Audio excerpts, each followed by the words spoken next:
as a finale, this is a thing. Don't forget Walgreens after. I love the wall. Don't forget about Walgreens. Here comes the Joe Iconis.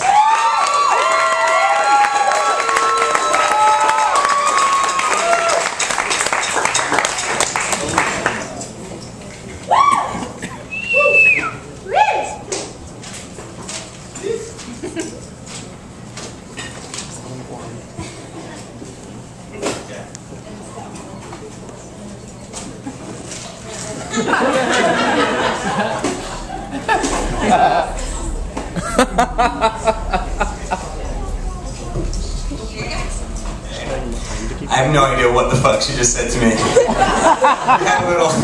we had a little musical direction right there, and it's like already gone. I have no idea. Hey everyone, my name is Joe Iconis, and I'm the writer of BLOODSONG of Love, which is very amazing and cool to see a very fancy-looking slide up there of the show's logo. So I'm gonna set up the song so you guys get an idea of what the context of the song was. But I'm also going to tell you an anecdote. I promise this whole ordeal won't take more than 4 minutes tops. So anecdote-wise, right now, so I'm predominantly a writer. Right now, I'm performing in a show that I didn't write, and the show is called Carson McCullers Talks About Love, and the show is written and starring Suzanne Vega. So for anyone who doesn't know, Suzanne Vega is sort of like a, well, she's not sort of, she is a late 1980s sort of pop rock folky singer.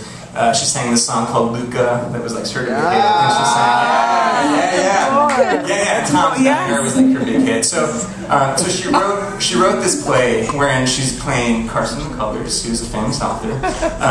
And it's like her first foray into theater. So this has been sort of like a bizarre experience where I found myself like hanging out with Suzanne Vega, who's like a marginally famous lady, and kind of like teaching her about theater a bit, and explaining terms like she'll say things like, "What is tech?" And I'll tell her, and she'll be like, "What's a preview?" And I'll tell her what a preview is. So today we're in previews right now, and we were having. There was this moment in the show that wasn't working, and the song just wasn't going over particularly well. And the director was like, you know, Suzanne, we just have to cut the song. We have to cut the song. And she was furious, and she was really upset, she was angry, and causing all sorts of a scene. So then she ended up agreeing to cut the song for one performance. So then we were backstage before the show, and she was talking to me, and she was saying how upset she was that she had to cut the song. And I was like, I know it's really tough, but sometimes in theater you have to just like cut these songs that you love so much. And she was like, oh, well, I don't understand that, and I don't care about that. And she was like really pissed off.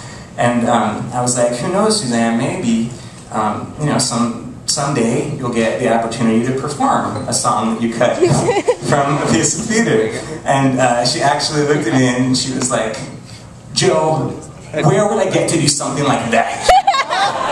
That's amazing. I was like, funny you should say that, Suzanne Vega, because I was coming to this place tonight. In my mind, that story had like a better punchline, but I think it was okay, right? It was like fair for an anecdote. It was cool. Like actually happened. It was a real anecdote. Okay, so this song from BLOODSONG of Love, the musical that I wrote, just to give you a little bit of context, the BLOODSONG of Love, the subtitle is a rock and roll spaghetti western, and the show is indeed a rock and roll spaghetti western. And when the show started, it was half rock and roll spaghetti western and half the story of the actors who were performing this show.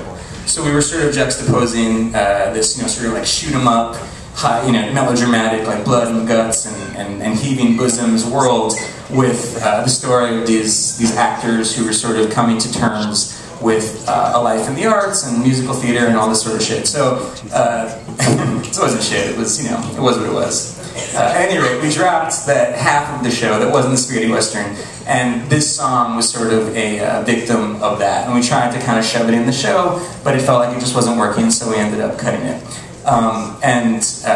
Here to sing the song is a group of actors, two of whom are the two ladies who originated the song, and who originated their roles in BLOODSONG of Love. and they're up there right now. So please put your hands together for Katrina Dideriksen and MK Lawson. And we've also got joining us the amazing Tracy McDowell and the incredible Pazakis.